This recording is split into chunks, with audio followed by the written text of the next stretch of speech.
JK തോട്ട്സിലേക്ക് എല്ലാവർക്കും സ്വാഗതം. Constitution പഠിക്കുമ്പോൾ നമ്മൾ ആദ്യം അറിഞ്ഞിരിക്കേണ്ടതാണ് ഭരണഘടനാ നിയമനിർമ്മാണ സമിതിയെ പറ്റിയിട്ട്. അതായത് ഇന്ത്യൻ കോൺസ്റ്റിറ്റ്യൂവന്റ് അസംബ്ലിയെ പറ്റിയിട്ട് നമ്മൾ അറിഞ്ഞിരിക്കണം. നമ്മുടെ ഭരണഘടന നിർമ്മിച്ചത് ഈ ഭരണഘടനാ നിയമനിർമ്മാണ സമിതിയാണ്. എല്ലാ പരീക്ഷയ്ക്കും ഈ ഭാഗത്ത് നിന്ന് വളരെ ഡീപ്പായിട്ടുള്ള ക്വസ്റ്റ്യൻസ് വരാറുണ്ട്. അതുകൊണ്ട് തന്നെ വളരെ ഡീപ്പായിട്ട് നമ്മൾ പഠിച്ചിരിക്കണം. ഓക്കെ, അപ്പൊ ക്ലാസ്സിലേക്ക് കടക്കും മുമ്പേ ഈ ഭരണഘടനാ നിയമനിർമ്മാണ സമിതിയെക്കുറിച്ച് അല്ലെങ്കിൽ ഇങ്ങനെ ഒരു നിർമ്മാണ സമിതി നമ്മുടെ രാജ്യത്തിന് വേണ്ടിയിട്ട് കൊണ്ടുവന്നത് ആരെന്നൊരു ക്വസ്റ്റ്യൻ കൊണ്ടുവരും. അതാണ് ക്യാബിനറ്റ് മിഷൻ. ക്യാബിനറ്റ് മിഷന്റെ സഹായത്തോടെയാണ് ഭരണഘടനാ നിയമനിർമ്മാണ സമിതി ഇന്ത്യയിൽ രൂപീകൃതമായത്. ഈ ക്യാബിനറ്റ് മിഷനെ പറ്റിയിട്ടൊക്കെ നമ്മൾ ഹിസ്റ്ററി പാർട്ടിൽ പഠിക്കും. ഇപ്പൊ നമുക്ക് അറിഞ്ഞിരിക്കേണ്ടത് ഭരണഘടനാ നിയമനിർമ്മാണ സമിതി രൂപീകരിക്കാൻ കാരണമായത് എന്താണെന്ന് ചോദിക്കും. അത് ക്യാബിനറ്റ് മിഷന്റെ വരവാണ്, ഇന്ത്യയിലേക്കുള്ള വരവാണ്. ഇങ്ങനെ ക്യാബിനറ്റ് മിഷന്റെ നിർദ്ദേശപ്രകാരം ഭരണഘടനാ നിയമനിർമ്മാണ സഭ രൂപീകൃതമായത് 1946 ഡിസംബർ 6 മറക്കരുത്, എല്ലാ പ്രാവശ്യവും ചോദിക്കാറുള്ള ഒരു ക്വസ്റ്റ്യൻ ആണ്. ഭരണഘടനാ നിയമനിർമ്മാണ സഭ രൂപീകൃതമായ വർഷം 1946 ഡിസംബർ 6 ഇനി ഭരണഘടനാ നിയമനിർമ്മാണ സഭ രൂപീകൃതമായത് ഡിസംബർ 6 ഇതിന്റെ ആദ്യത്തെ യോഗം ചേർന്നത്, ആദ്യ സമ്മേളനം നടന്നത് 1946 ഡിസംബർ 9 1946 ഡിസംബർ 9 പരീക്ഷയ്ക്ക് ചോദിക്കും, ഭരണഘടനാ നിയമനിർമ്മാണ സഭയുടെ ആദ്യ സമ്മേളനത്തിൽ പങ്കെടുത്തവരുടെ എണ്ണം എത്രയാണ്? ആദ്യ സമ്മേളനത്തിൽ എത്ര പേരാണ് പങ്കെടുത്തത്? എത്ര പേര് പങ്കെടുത്തു? 207 പേരാണ് പങ്കെടുത്തത്. ഭരണഘടനാ നിയമനിർമ്മാണ സമിതിയിൽ പങ്കെടുത്തവരുടെ ആദ്യ സമ്മേളനത്തിൽ പങ്കെടുത്തവരുടെ എണ്ണം എത്രയാണ്? 207 ആണ്. ഇതിനകത്ത് ആദ്യ സമ്മേളനത്തിൽ പങ്കെടുത്ത സ്ത്രീകളുടെ എണ്ണം, വനിതകളുടെ എണ്ണം മൊത്തം 9 ആണ്. അപ്പൊ ഇതൊന്നും തിരിഞ്ഞു പോകാൻ പാടില്ലാത്ത നമ്പേഴ്സ് ആണ്. ആദ്യം പറയുന്നത് എന്താണ്? ഭരണഘടനാ നിയമനിർമ്മാണ സഭ രൂപീകൃതമായ വർഷം 1946 ഡിസംബർ 6 ഭരണഘടനാ നിയമനിർമ്മാണ സഭയുടെ ആദ്യ യോഗം അല്ലെങ്കിൽ ആദ്യ സമ്മേളനം വിളിച്ചു ചേർത്തത് 1946 ഡിസംബർ 9 ഈ ആദ്യ സമ്മേളനത്തിൽ പങ്കെടുത്തവരുടെ എണ്ണം എത്രയാണ്? 207 ആണ്. എത്രയാണ്? 207 ആണ്. ആദ്യ സമ്മേളനത്തിൽ പങ്കെടുത്ത വനിതകളുടെ എണ്ണം എത്രയാണ്? 9 ആണ്. എത്രയാണ്? 9 ആണ്. ഭരണഘടനാ നിയമനിർമ്മാണ സഭയെ ആദ്യമായിട്ട് ഈ സമ്മേളനത്തിൽ വെച്ച് അഭിസംബോധന ചെയ്തത്, പ്രിയപ്പെട്ടവരെ എന്ന് പറഞ്ഞിട്ട് ഒരു അഭിസംബോധന ചെയ്തത് ആദ്യമായിട്ട് ആരാണ്? JB കൃപലാനിയാണ്. JB കൃപലാനി ആയിരുന്നു ഈ ഭരണഘടനാ നിയമനിർമ്മാണ സഭ നിലവിൽ വരുന്ന സമയത്ത് INC പ്രസിഡന്റ് ആയിരുന്നത്. അപ്പൊ അത് നോട്ട് ചെയ്ത് വെച്ച് പഠിക്കാനുള്ളതാണ്. ഭരണഘടനാ നിയമനിർമ്മാണ സഭ ആദ്യമായിട്ട് അഭിസംബോധന ചെയ്തതാരാണ്? JB കൃപലാനിയാണ്. ഈ JB കൃപലാനിയാണ് ഈ ഭരണഘടനാ നിയമനിർമ്മാണ സഭ നിലവിൽ വരുന്ന സമയത്ത് INCയുടെ പ്രസിഡന്റ് ആയിരുന്നത്. ഈ ആദ്യ സമ്മേളനത്തിൽ, ഏതാദ്യ സമ്മേളനത്തിൽ? ഭരണഘടനാ നിയമനിർമ്മാണ സഭയുടെ 1946 ഡിസംബർ 9 ആദ്യ സമ്മേളനത്തിൽ ഒരു താൽക്കാലിക അധ്യക്ഷൻ വേണമെന്ന് വെച്ച് താൽക്കാലിക അധ്യക്ഷനെ തെരഞ്ഞെടുത്തു. അതാണ് ഡോക്ടർ സച്ചിദാനന്ദ സിൻഹ. അപ്പൊ തിരിഞ്ഞു പോകാൻ പാടില്ലാത്ത ആൾക്കാരാണ് ഡോക്ടർ സച്ചിദാനന്ദ സിൻഹ, JB കൃപലാനി. ഇനി കോൺസ്റ്റിറ്റ്യൂവന്റ് അസംബ്ലിക്ക് ഒരു സ്ഥിരം അധ്യക്ഷൻ വേണമെന്ന് കരുതി ഒരു സ്ഥിരം അധ്യക്ഷനെ തെരഞ്ഞെടുത്തത് ഡോക്ടർ രാജേന്ദ്ര പ്രസാദിനെയാണ്. ഇങ്ങനെ കോൺസ്റ്റിറ്റ്യൂവന്റ് അസംബ്ലിയുടെ സ്ഥിരം പ്രസിഡന്റ് ആയിട്ട് ഡോക്ടർ രാജേന്ദ്ര പ്രസാദ് തെരഞ്ഞെടുക്കപ്പെട്ട ഡേറ്റ് പ്രധാനപ്പെട്ടതാണ്. 1946 ഡിസംബർ 11 അപ്പൊ എന്തൊക്കെ പറഞ്ഞു? ഭരണഘടനാ നിയമനിർമ്മാണ സഭയെ ആദ്യമായിട്ട് അഭിസംബോധന ചെയ്തത് JB കൃപലാനി. ആദ്യ സമ്മേളനത്തിന്റെ താൽക്കാലിക അധ്യക്ഷത വഹിച്ചത് ഡോക്ടർ സച്ചിദാനന്ദ സിൻഹ. കോൺസ്റ്റിറ്റ്യൂവന്റ് അസംബ്ലിയുടെ സ്ഥിരം അധ്യക്ഷൻ ഡോക്ടർ രാജേന്ദ്ര പ്രസാദ് ആണ്. ഇനി ഈ കോൺസ്റ്റിറ്റ്യൂവന്റ് അസംബ്ലിയുടെ സ്ഥിരം പ്രസിഡന്റ് ആയിട്ട് രാജേന്ദ്ര പ്രസാദിനെ തെരഞ്ഞെടുത്തത് 1946 ഡിസംബർ 11 നെക്സ്റ്റ്, ഭരണഘടനാ നിയമനിർമ്മാണ സഭയുടെ ഉപാധ്യക്ഷൻ, അധ്യക്ഷനായിട്ട് തെരഞ്ഞെടുത്തത് ആരെയാണ്? നമ്മുടെ രാജേന്ദ്ര പ്രസാദിനെ ആണെങ്കിൽ ഉപാധ്യക്ഷന്മാരായിട്ട് 2 പേരൊക്കെ ഉണ്ടായിരുന്നു. ആരൊക്കെയാണ്? HC മുഖർജിയും VT കൃഷ്ണമാചാരിയും. ഇത് ഓപ്ഷൻ അനുസരിച്ച് നിങ്ങൾ എഴുതണം. ഭരണഘടനാ നിയമനിർമ്മാണ സഭയ്ക്ക് 2 ഉപാധ്യക്ഷന്മാരുണ്ടായിരുന്നു. ഒരാൾ HC മുഖർജി, അടുത്തത് VT കൃഷ്ണമാചാരി. ആരൊക്കെയാണ്? HC മുഖർജിയും VT കൃഷ്ണമാചാരിയും.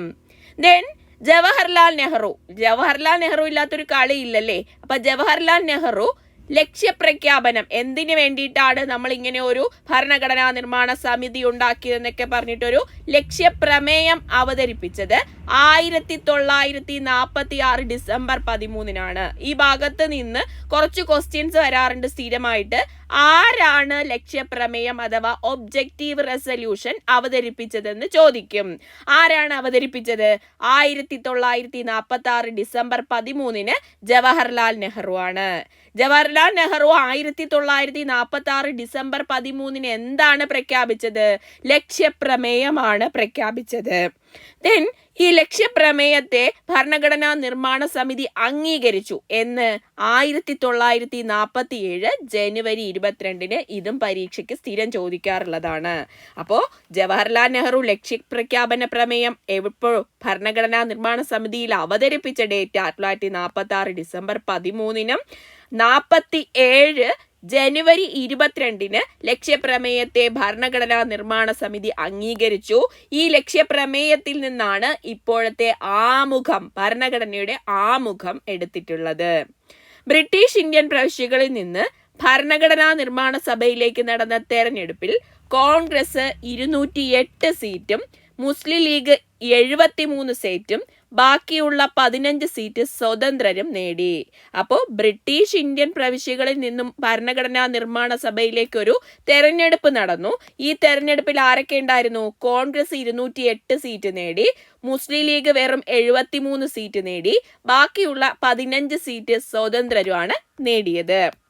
ഭരണഘടനയുടെ നിയമനിർമ്മാണ സമിതിയിൽ നമ്മൾ നേരത്തെ പറഞ്ഞത് ഭരണഘടനാ നിയമനിർമ്മാണ സമിതിയുടെ ആദ്യ സമ്മേളനത്തിൽ പങ്കെടുത്തവരാണ് 207 പേരെന്ന് പറഞ്ഞത്. എന്നാൽ ഭരണഘടനാ നിയമനിർമ്മാണ സമിതിയിൽ ആകെ ഉണ്ടായിരുന്ന അംഗങ്ങൾ 389 തിരിഞ്ഞു പോകാൻ പാടില്ല. ആദ്യ സമ്മേളനത്തിൽ പങ്കെടുത്തവരുടെ എണ്ണം 207 എന്നാൽ ഭരണഘടനാ നിർമ്മാണ സമിതിയിൽ ആകെ ഉണ്ടായിരുന്ന അംഗങ്ങളുടെ എണ്ണം 389. ഇതിൽ ബ്രിട്ടീഷ് ഇന്ത്യൻ പ്രവിശ്യകളിൽ നിന്നുള്ളവർ എത്ര പേരുണ്ടായിരുന്നു? 296 പേരാണ്. അതിലാണ് നമ്മൾ ഈ പറഞ്ഞ തെരഞ്ഞെടുപ്പിൽ കോൺഗ്രസ് 208ഉം മുസ്ലിം ലീഗ് 73 സീറ്റും ബാക്കിയുള്ള 15 സ്വതന്ത്രരും നേടിയത്. അങ്ങനെ മൊത്തം ബ്രിട്ടീഷ് ഇന്ത്യൻ പ്രവിശ്യകളിൽ നിന്നും 296 ഉണ്ടായിരുന്നു. 11 ഗവർണർമാരുടെ പ്രവിശ്യകളിൽ നിന്നും 292 പേരാണ് ഉണ്ടായിരുന്നത്. അതൊക്കെ ഇങ്ങനെ പോയിന്റ്സ് ആയിട്ട് ചോദിക്കാറുണ്ട്.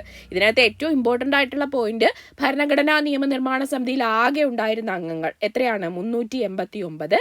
ബ്രിട്ടീഷ് ഇന്ത്യൻ പ്രവിശ്യകളിൽ നിന്ന് വന്നിട്ടുള്ളത് 296. ചീഫ് കമ്മീഷണർമാരുടെ പ്രവിശ്യകളിൽ നിന്നും വന്നിട്ടുള്ളത് 4.